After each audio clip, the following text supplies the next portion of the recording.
బీహార్ ముఖ్యమంత్రి నితీష్ కుమార్కో మా చెట్టకోపం వచ్చింది. మీ నాన్నను రాజకీయాల్లోకి తెచ్చింది, ఉద్ధరించింది నేనే. నా ముందా నీ కుప్పిగంతులో అంటూ లాలూ యాదవ్ కుమారుడి మీద మంగళవారం అసెంబ్లీలో వీరంగం వేశారు. ఆదాయం ఆవగింజంత పెరగకున్నా బడ్జెట్ ని మాత్రం భారీగా వండేస్తున్నారని విమర్శిస్తూ తన తండ్రి ఏలుబడిలో రాష్ట్రం వెలిగిందని, ఇప్పుడన్నీ గారడీలేనని ఆర్జేడీ నేత తేజస్వి యాదవ్ వ్యాఖ్యానించడంతో నితీష్ కోపం నషాళానికి అంటింది. మీ నాన్నను తయారు చేసింది, పెంచింది నేను. మీ నాన్న ఏలుబడిలో అసలేముంది? అంతా చీకటి. సాయంత్రమైతే బయటకు రావడానికే జనం జడుచుకునేవారు. అప్పుడు నువ్వు పిల్లాడివి. పోయి ఆ జనాన్ని అడుగు, నిజాలు తెలుస్తాయి అని నితీష్ ఆగ్రహించారు.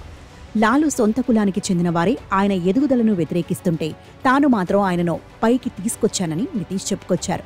మరో 9 నెలల్లో అసెంబ్లీ ఎన్నికలు ఉన్నందున రాబోయే రోజుల్లో ఇటువంటి దృశ్యాలు చాలా చూడాల్సి ఉంటుంది.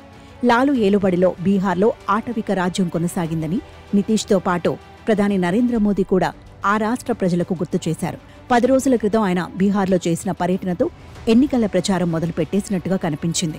అన్నదాతలకు పెట్టుబడి సాయం అందించే పీఎం కిసాన్ పథకం 19వ విడత నిధుల విడుదల కార్యక్రమానికి ప్రధాని బీహార్లోని బాగల్పూర్ను ఎంచుకున్నారు. నిధుల విడుదలతో పాటుగా లాలూ కుటుంబాన్ని పేరెత్తకుండా విమర్శించారు. పశువుల దాణాను బుక్కేసిన వారికి రైతు సంక్షేమం పట్టదన్నారు. కుంభమేళా మీద లాలూ ప్రసాద్ చేసిన విమర్శలను ప్రత్యేకంగా ప్రస్తావించి జంగల్ రాజును నమ్ముకున్నవారు మన ఘనమైన వారసత్వాన్ని, విశ్వాసాలను అవమానిస్తారంటూ విరుచుకుపడ్డారు.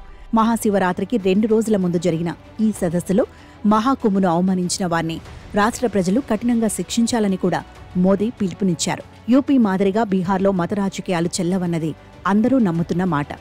ఈ బాగల్పూర్ నుంచే 3 నెలల క్రితం కేంద్ర మంత్రి హిందూ స్వాభిమాన్ యాత్ర చేస్తే జనం పెద్దగా పట్టించుకోలేదు.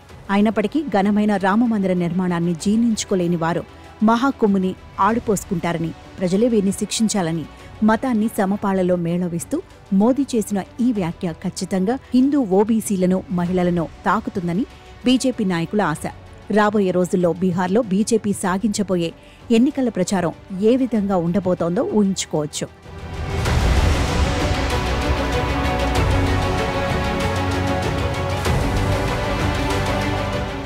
ముఖ్యమంత్రి ఎవరో ముందుగా చెప్పకుండా మోదీ ముఖాన్ని ముందు పెట్టుకుని ఎన్నికల ప్రచారం సాగించే సంప్రదాయానికి కూడా ఈ మారు తెరపడింది. కేంద్రంలో తమకు వెన్నుదన్నగా ఉన్న నితీష్నే ముఖ్యమంత్రి అభ్యర్థిగా తేల్చి చెప్పి బీజేపీ ఆయన వెంటే నడుస్తోంది. నితీష్ ఇటీవలే చేపట్టిన మంత్రివర్గ విస్తరణలో మొత్తం 7గురిని బీజేపీ నుంచి చేర్చుకున్నారు. దీంతో 36 మంది మంత్రుల్లో నితీష్ సహా జేడీయూకు చెందినవారు 13 మంది ఉంటే బీజేపీ నుంచి 8 మంది అధికం. బీజేపీతో మరింత బలమైన బంధానికి ఇది నిదర్శనమని, రెట్టించిన ఉత్సాహంతో ఎన్నికల ప్రచారానికి దిగబోతున్నామని జేడీయూ నాయకులు చెప్పుకుంటున్నారు. 5 ఏళ్ల నాటి అసెంబ్లీ ఎన్నికల్లో 115 స్థానాల్లో పోటీ చేసిన జేడీయూ 43 మాత్రమే గెలుచుకుంటే 110కి 74 నెగ్గి బీజేపీ మంచి స్కోర్ని, రన్ రేట్ని సాధించింది. దీంతో 4 దశాబ్దాల తర్వాత బీజేపీ పెద్దన్న స్థానాన్ని ఆక్రమించి నితీష్కు ఆశీస్సులు అందించింది. ఆయననే కుర్చీలో కొనసాగనిచ్చి కొత్త సమస్యలు రాకుండా జాగ్రత్త పడింది. ఈ సమయాన్ని బీజేపీ ఎంతో చక్కగా వినియోగించుకుని బీహార్లో మరింతగా విస్తరించిందని అంటారు. మహారాష్ట్రలో చిన్న భాగస్వామిగా ఉంటూ గుట్టుచప్పుడు కాకుండా ఎదిగి అంతిమంగా శివసేనను మింగేసిన వైనం తెలిసిందే. కానీ 6 నూరైనా కుర్చీ నుంచి దిగకుండా ఉండటం కోసం ఇప్పటికే పలుమార్లు బీజేపీ, ఆర్జేడీలను అటూ ఇటూ మార్చిన నితీష్ ప్రస్తుతానికి చేయగలిగింది కూడా ఏమీ లేదు. 9 సార్లు సీఎం అయినా ఒక్కసారి కూడా నేరుగా ప్రజల నుంచి నెగ్గలేదంటూ ఆయనను పల్టూరామ్గా హేళన చేసిన ఆర్జేడీ నాయకుడు సునీల్ కుమార్ సింగ్ను శాసన మండలి బహిష్కరించడం, సుప్రీంకోర్టు ఆయనను తిరిగి సభలోకి అనుమతించడం తెలిసిందే.